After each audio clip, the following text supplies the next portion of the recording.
आदरणीय विकास सर, अनुराग जी, श्रद्धा जी और सभी मित्रों, इससे पहले कि मैं अपनी बात थोड़ा और आगे ले जाऊं, सबसे पहले मुझे लगता है कई चीज़ें भूल जाऊंगा, इसलिए एक चीज़ बोल देता हूं। मैं पिछले 14 सालों से सर्विस में हूं और थोड़ा अपने आप को विद्वान मानने लगा हूं कि अब मुझे बहुत नॉलेज हो गई है। तो कश्मीर मुद्दे पे कई बार बड़े अधिकारपूर्ण तरीके से हमें बहस करने लगता हूँ कि ऐसा है वैसा है। एक दिन सर का यूट्यूब पर मैंने अभी कुछ दिन पहले कश्मीर विषय पर एक वीडियो देखा और मुझे आदत है सर का सुनने का। सर की बातें जिस लय में जाती हैं, जिस तरीके से जाती हैं, वो मेरे अंदर तक बैठी हुई हैं। वो मैंने पूरा सुना और सुनने के बाद मैंने उनको बोला कि सर, अभी 14 साल की सर्विस के बाद इतने सारे सेमिनार सुन लिए मैंने, देश भी गया, विदेश भी गया, कहाँ कहाँ क्या क्या नहीं समझ पा रहा हूँ, क्या क्या देख रहा हूँ, पर मैंने आज तक इतने बेहतरीन तरीके से कभी कश्मीर को नहीं समझा जो इस वाले वीडियो 2 से समझा। तो वो जो लय है, वो जो एक बात बताने की कला है, जो अंदर की नॉलेज है, जो बेहतरीन नॉलेज है, उस नॉलेज का इतना ज़्यादा लाभ हुआ है कि आज देश की किसी भी समस्या के बारे में जब हम बात करते हैं, मैं श्रद्धा कभी जाते हैं, अनुराग जी कहीं जाते हैं, तो आज भी हम उन्हीं तर्कों को देते हैं जो तर्क हमने आज से 15 साल 16 साल पहले सुने थे।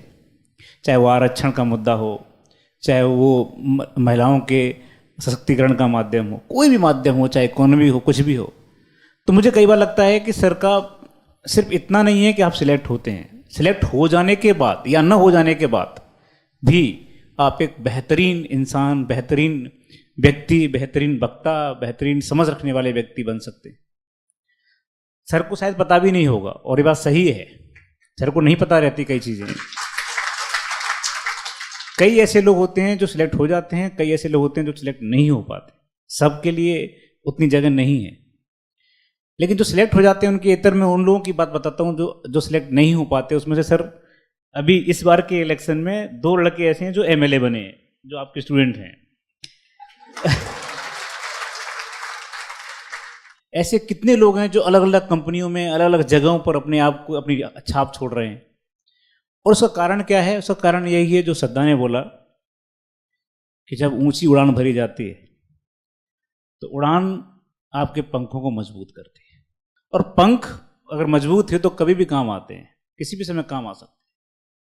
तो हमारी जो लड़ाई है वो पंखों को मजबूत करने की लड़ाई है। ये जो आप जी रहे हैं ना, वो जीने में कितना खूबसूरत है। जो अपनी रसोई रेस्टोरेंट अभी है क्या मुझे पता नहीं है, अपना रसोई रेस्टोरेंट है, उसके बगल में एक ओम जी रेस्टोरेंट भी था। तो अपनी रसोई में थाली आती थी, शायद मेरे ख्याल से 90 रुपए के आसपास की थी। वो थाली खाने के लिए हम 5-5 महीना वेट करते थे। यार ये थाली खानी है, पैसा नहीं है, ये थाली खानी है, पैसा नहीं। फिर हम बेटा अब बोलते थे प्री निकल जाएगा तो खाएंगे। फिर मुखर्जी नगर, गांधी विहार, नेहरू विहार, ये 3 मक्का और मदीना है हमारे लिए। मुझे ऐसा लगता है कि आज भी जब भी डिप्रेशन होता है, जब भी डिप्रेशन होता है भाई साहब, ये मैं सोचता हूँ डिप्रेशन सिलेक्ट हो जाने खत्म हो जाता है। दिक्कतें तो हमेशा चलती रहती हैं, लगातार चलती रहती हैं। यहाँ अलग तरह की दिक्कतें हैं और किसी सर्विस में अलग तरह की दिक्कतें हैं। ऐसा मत सोचो कि एक बार सिलेक्ट हो गए तो खेल खत्म हो गया, मजा आ गया। मजा नहीं आता, आपकी रिस्पॉन्सिबिलिटी बढ़ जाती है। सर ने जैसा बताया, जिले के कप्तान के रूप में मैंने जहाँ जहाँ काम किया, वो काम हर समय एक निर्णय लेने का होता है, क्षमता का होता है कि आप क्या निर्णय ले रहे हैं। उस पर बहुत सारे लोगों की जिंदगी डिपेंड रहती है। तो निर्णय लेने की क्षमता यहीं पैदा होती है, आपके यहीं पर सीखी जाती है, इसी तरह की क्लासेस में सीखी जाती है। इस उपन्यास को लिखने में अनुराग ने जो बहुत बेहतरीन काम किया है, और जो एक मैं बोलता हूँ मुझ पर पर्सनल एहसान किया है, वो ये कि इन्होंने जो जो घटा, जो जो हुआ, उसको उस तरीके से पिरो करके सामने दिया उपन्यास के रूप में, जिससे कि ये समझ में आए कि आप अगर ईमानदार हैं, आपके अंदर अगर आगे बढ़ने की ललक है, आपके अंदर अगर अद्भुत क्षमताएं हैं, तो कोई भी परेशानी आपको रोक नहीं सकती। क्यों? बहुत कम लोग हैं जिनके अंदर क्षमताएं, बता रहा हूं मैं आपको, हर जगह चाहे कोई भी जगह हो, इतने कम लोग हैं, जितना ज़्यादा तुम आगे बढ़ोगे तुमको लगेगा कि यार ये लोग कितना कमज़ोर लोग कैसे पहुंच रहे हैं यहाँ तक, क्योंकि खुद से ईमानदारी बहुत कम लोगों में।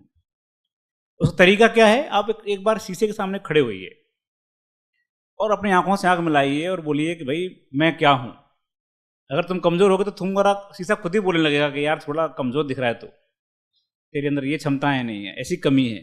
कमियों को दूर करने का खुद से साहस, ये इस किताब में अनुराग जी ने जो लिया है, मैं बताता हूं आपको। मेरे अंदर अनुराग जी ने इस किताब में ऐसा नहीं लिखा है कि मैं बहुत महान व्यक्ति था, शुरुआत से बचपन से ही अब्राहम लिंकन बनने के लिए पैदा हुआ था, नहीं, ऐसा नहीं है।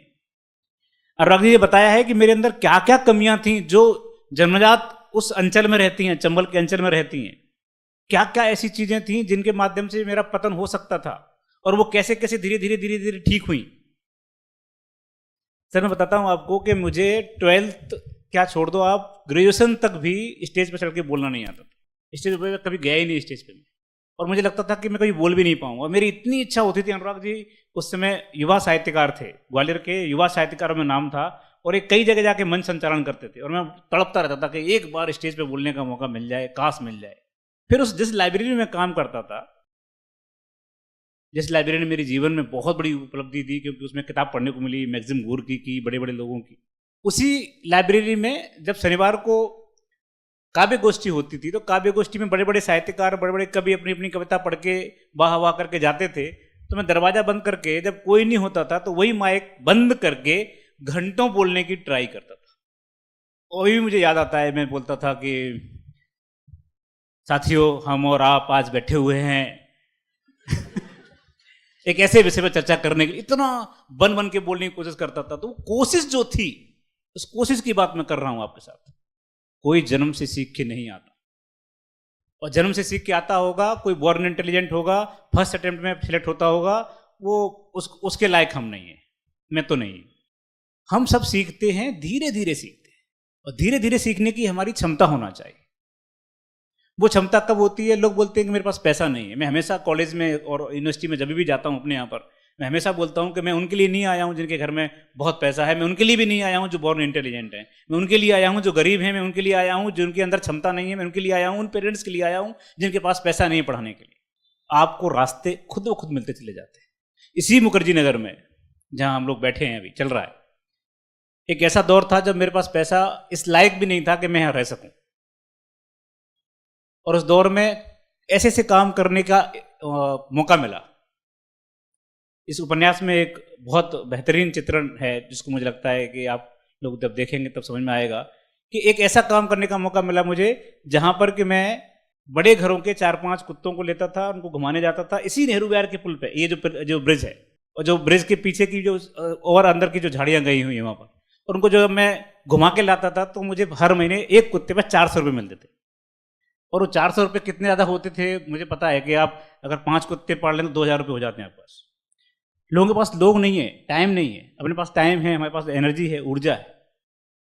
मेरा आपसे इतना ही बोलना है कि जब जब आपको लगे कि मैं खत्म हो रहा हूं, जब जब लगे कि यार इस बार प्री नहीं निकला, अगली बार क्या करूंगा, मेंस नहीं निकला, मेंस में इतने नंबर कम रह गए, थोड़ा और आ जाते तो मजा आ जाता। मेरे कभी भी जिंदगी में मेंस में नंबर अच्छे आए ही नहीं। मैं अकेली बात यूपीएससी की नहीं कर रहा हूं, मैं एमपीएससी की भी कर रहा हूं, मैं यूपीपीसीएस की भी बात कर रहा हूं, सब एग्जाम दिए मैंने। मुझे लगता है सर अपनी लाइफ में, मुझे लगता है अनुराग जी, मैंने एक 7-8 मेंस तो दिए होंगे, कभी नंबर अच्छे नहीं आते। और मैं बताता हूं आपको ये बात भी, जिस दिन यूपीएससी के फाइनल रिजल्ट आने वाला था उसी दिन लोअर प्री का भी रिजल्ट आने वाला था। लोअर प्री समझते होंगे, मुझे लगता है, मुझे जरूरत बताने की जरूरत नहीं है आप लोगों को। उसमें मेरा नहीं हुआ था लोअर प्री में, और मैंने तभी बोला था श्रद्धा को कि यार लोअर प्री में नहीं हो रहा है, ऐसा ना हो जाए कि शाम को मैं आईपीएस बन जाऊं। मेरा बोलना यह है कि आप अपने अंदर कुछ पालिए, कुछ समझिए। पढ़ाई के कुछ तरीके हैं, और वो क्या है, वो अनुराग जी ने इसमें किताब में लिया है। आप पहले रिम भरना शुरू कीजिए। जो कागज, कोरे कागज की जो रिम है उसको भरना शुरू कीजिए। जितनी ज्यादा तुम रिम भर दोगे उतने ज्यादा सिलेक्शन पक्का होगा। तुम क्या, इससे कोई अंतर नहीं पड़ता कि कॉपी चेकर को, क्योंकि वो उसके लिए तुम रोल नंबर हो 822 29 वगैरह, उसको क्या अंतर पड़ता है, लिखा क्या है तुमने। तुम योग्य कितने ही बने रहो लेकिन लिख नहीं पाते तो क्या मतलब है, कोई मतलब नहीं है। लिखना सीखना बहुत जरूरी है। जितना ज्यादा तुम लिखोगे, जितना ज्यादा कागज भरोगे, जितना ज्यादा तुमको कितना भी गंदा, मेरे को याद है कि मैंने जब पहली बार लिखना शुरू किया था सेकंड अटेम्प्ट में, तो मुझे सर ने कैसे रिजेक्ट करके फेंक दिया था, क्या लिख रहे हो तुम यार, क्या है ये। लेकिन लिखते लिखते लिखते बात बनने लगती है, आने लगती है। मैं एक किस्सा सुनाता हूं आपको। मेंस की तैयारी करते समय सर ने टेस्ट सीरीज शुरू की थी। वो टेस्ट सीरीज ऐसी थी जिसमें कि हम लोग बैठ करके परीक्षा के माहौल में करेक्ट 3 घंटे में पेपर लिखते थे, और बिल्कुल एकदम माहौल वैसे ही रहता था पेपर जैसा, इस पेपर चल रहा है। और मेरी दिक्कत क्या थी, इससे पहले जब भी मैं पेपर देता था बस लिखना शुरू करता था और एंड खत्म करता था, और बाद में खत्म हो जाने के बाद मुझे याद आता था कि यार इसमें ये चीज़ नहीं आ पाई, इसमें ये चीज़ नहीं आ पाई, क्वेश्चन अपना उतना अच्छा नहीं बन पाया। क्वेश्चन का मतलब क्या है, क्वेश्चन का मतलब है कुछ सजाना पड़ता है उसको, ऐसा नहीं है, क्योंकि कॉपी चेक करने वाले को मजबूर करना पड़ता है कि भाई पढ़ पढ़ पढ़। तो एक तरीका ईजाद किया। वो तरीका एक याद ये किया कि भाई क्वेश्चन अगर लिखना है मुझे, मान लो 25 मिनट हर क्वेश्चन के लिए बांट के 25 मिनट मिल रहे हैं इसके लिए, या 20 मिनट मिल रहे हैं, तो 20 मिनट में लिखूंगा नहीं, मैं 2 मिनट उसकी भूमिका बनाऊंगा।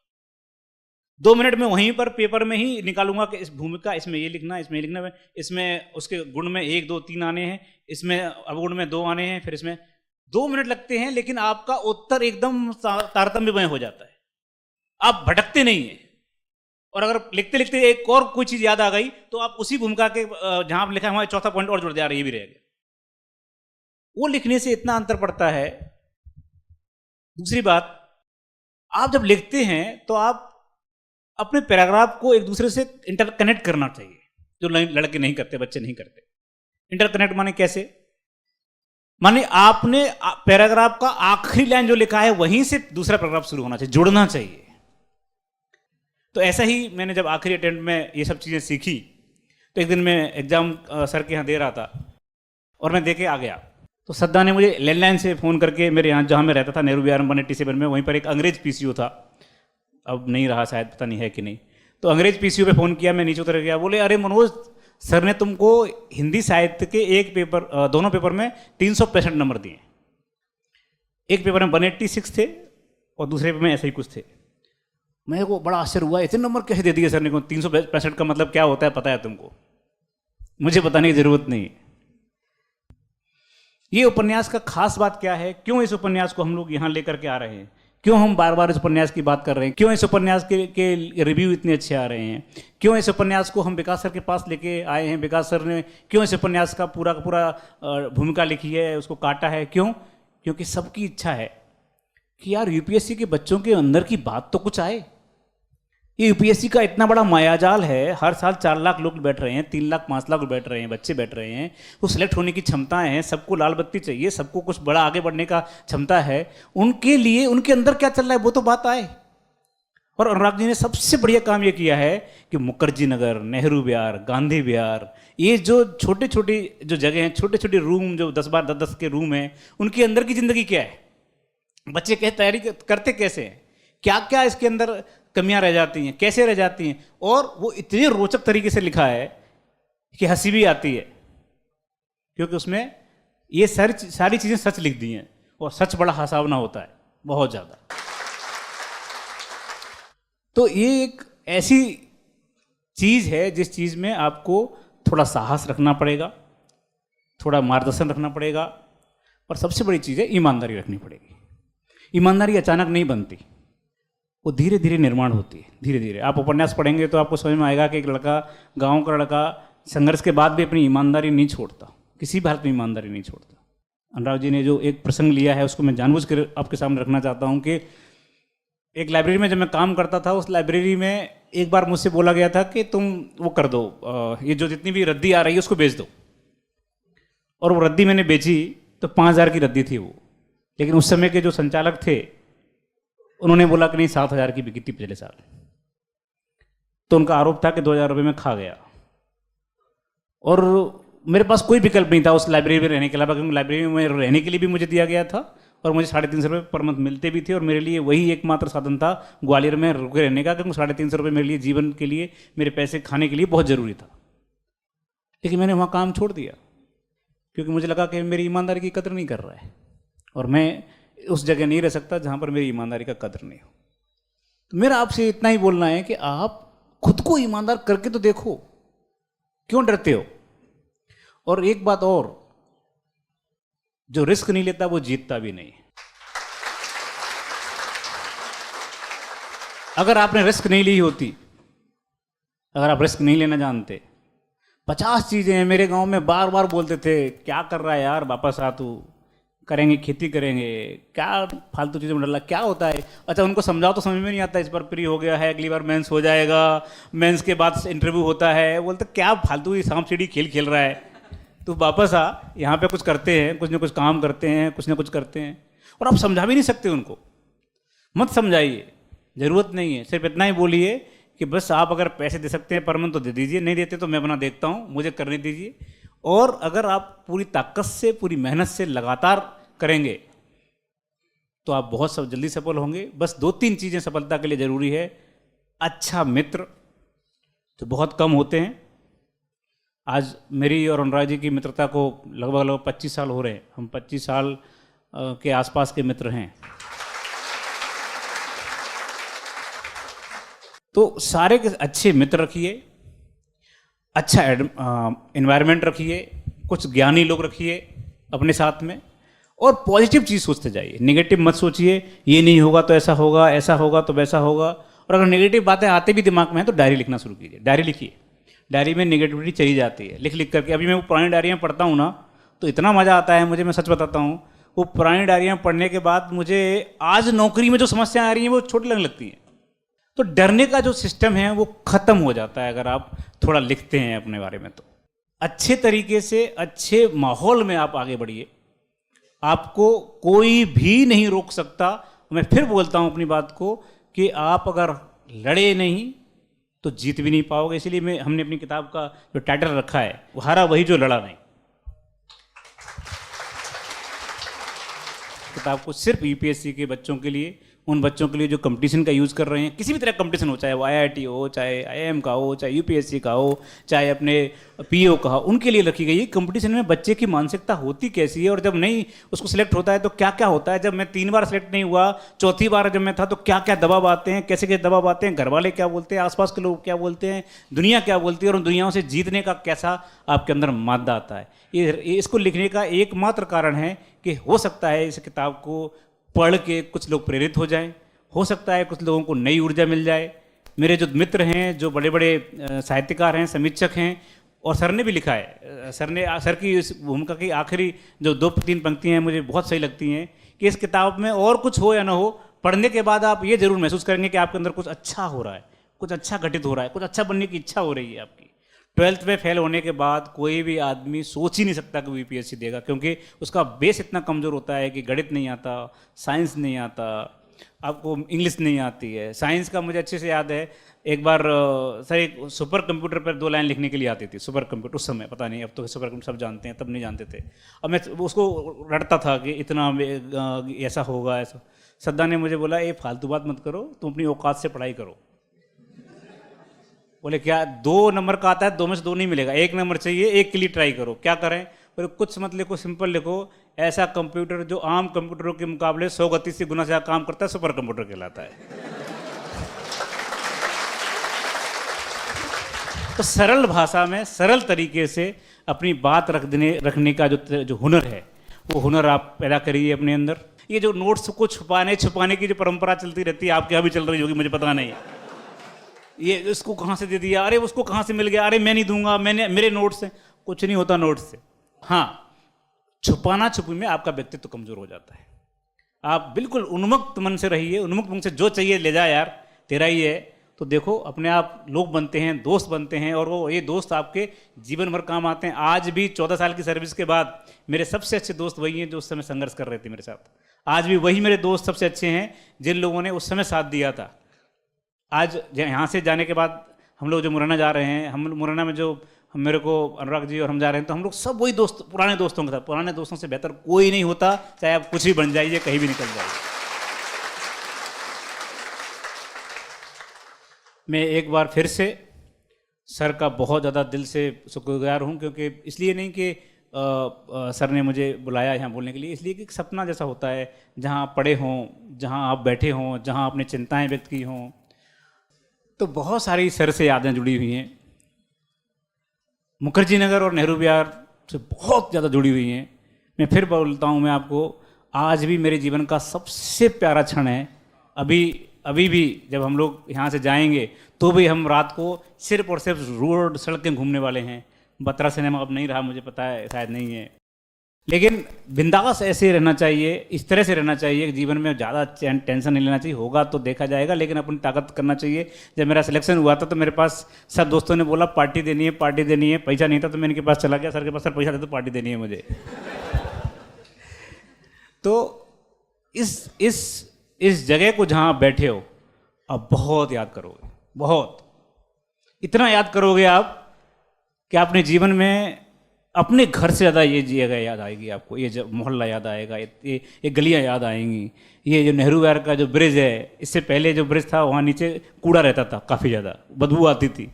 अभी हम लोग आ रहे, श्रद्धा बोली थी यार बदबू नहीं आ रही इसमें से। तो ये इस माहौल को जीने की कोशिश कीजिए, सकारात्मक रहिए, दोस्त बनाइए अच्छे, और आगे बढ़ते जाइए। सिलेक्शन की तरफ आगे बढ़िए, आपका जो उद्देश्य है वो पूरा करिए।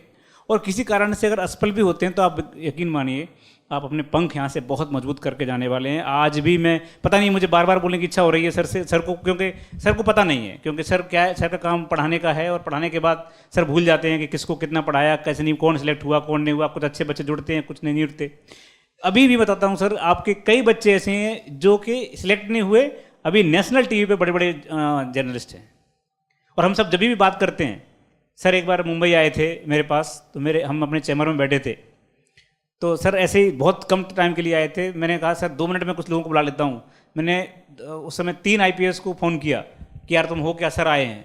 कहाँ थे? बोले यार आधा घंटा रुको, हम पहुँच रहे हैं। इतना आकर्षण है सर की पर्सनैलिटी में कि हम सब लोग मिल करके आना चाहते हैं, बात करना चाहते हैं, क्योंकि हमको पता है कि हमारे जीवन में कितना बड़ा योगदान सर का है, कितना बड़ा योगदान हमारे जीवन को बनाने में, गढ़ने में है।